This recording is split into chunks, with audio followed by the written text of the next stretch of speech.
रावण का चरित्र इतना सुदृढ़ था कि उसने लंका में रहने वाली माता सीता को हाथ तक नहीं लगाया कि अगर वह इतना ही सुदृढ़ चारित्रिक व्यक्ति होता तो एक पराई स्त्री का धोखे से अपहरण क्यों करता, वह माता सीता को तरह तरह की यातनाएं क्यों देता, अपनी सेविका त्रिजटा के माध्यम से अपने विवाह के लिए सीता पर दबाव क्यों बनाता। असल में वे लोग यह नहीं जानते हैं कि यदि रावण ने माता सीता का स्पर्श नहीं किया तो इसके पीछे उसका चरित्र नहीं, कोई दूसरा कारण है। और वह कारण है एक शाप जो उसे अप्सरा रंभा ने दिया था। उस शाप के कारण ही रावण माता सीता को छूने से डरता था। यदि वह उन्हें छू भी लेता तो उसके 10 सिरों के परखचे उड़ जाते। उसके व्यभिचार के अनेक किस्से हैं। पता नहीं लोग आंख के अंधे और अक्ल से पैदल हैं क्या, जो रावण जैसे धूर्त राक्षस को एक चरित्रवान व्यक्ति बताने की कोशिश करते हैं। रावण यह बात जानता था, इसलिए उसने माता सीता के साथ कोई जोर जबरदस्ती नहीं की थी। पर यह बात शायद वे लोग नहीं जानते जो रावण को संत बताने पर तुले हुए हैं। दोस्तों, आइए अब इस शाप की कहानी पर आते हैं। जब देवता और दानवों ने मिलकर समुद्र मंथन किया था, तब समुद्र में से एक अत्यंत सुंदर स्त्री प्रकट हुई थी, जिसे हम सब रंभा के नाम से जानते हैं। रंभा एक अप्सरा थी जिसे भगवान विष्णु ने देवताओं को दे दिया था। रंभा अपूर्व सुंदरी थी। वह कला, संगीत और नृत्य में पूर्णतः पारंगत थी। देवताओं के राजा इंद्र ने उसे अपनी सभा में विशिष्ट स्थान प्रदान किया था।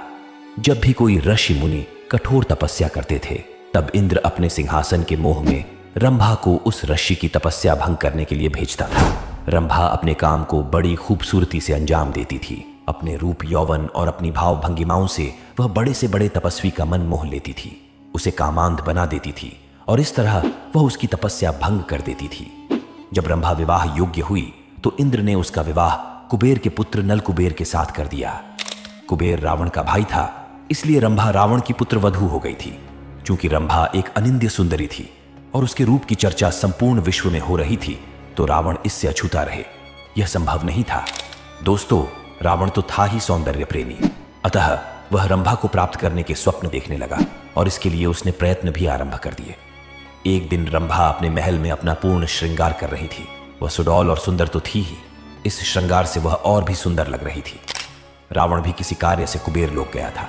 जब रावण ने रंभा को देखा तो वह काम वासना में वशीभूत होकर समस्त लोकलाज, मर्यादा, नाते रिश्ते भूल गया। उसने अश्लील इशारे करके उससे पूछा, इतना श्रृंगार करके किस खुशनसीब की सेज सजाने जा रही हो रंभा? इन वासनायुक्त शब्दों को सुनकर रंभा आश्चर्यचकित रह गई कि उसके ससुर समान रावण अपनी पुत्रवधू से किस तरह की भाषा बोल रहा है। उसे लगा कि शायद रावण ने उसे पहचाना नहीं है, इसलिए ऐसी बातें कह रहा है। उसने अपना परिचय दिया, तात, मैं आपके प्रतापी भाई कुबेर जी के पुत्र नल कुबेर की धर्मपत्नी रंभा हूं। मैं आपकी पुत्र वधू हूं और आपको मुझसे इस तरह की अश्लील बातें करना शोभा नहीं देता है। पर रावण तो कामांध बना हुआ था। दोस्तों, एक कामांध व्यक्ति का विवेक सबसे पहले नष्ट हो जाता है। वह उचित अनुचित का भेद भूल जाता है, नाते रिश्तों की मर्यादा तोड़ देता है। रावण को रंभा अपनी पुत्र वधू नहीं लग रही थी, अपितु एक सर्वांग सुंदरी लग रही थी। रावण को अपनी ताकत पर पूर्ण भरोसा था, इसीलिए वह निर्भय था। उसने रंभा के साथ वहीं पर दुष्कृत्य किया। रंभा बहुत रोई, गिड़गिड़ाई, मगर इससे रावण पर क्या असर होने वाला था? वह तो सौंदर्य का पुजारी था और स्त्री को केवल भोग्या समझता था। असहाय रंभा क्या करती? क्रोध में आकर उसने रावण को शाप दिया कि अगर तूने किसी स्त्री की मर्जी के बिना उसे छू भी दिया तो तेरे 10 सिरों के टुकड़े टुकड़े हो जाएंगे। दोस्तों, इसी शाप के कारण रावण ने माता सीता को छूने की भी कोशिश नहीं की।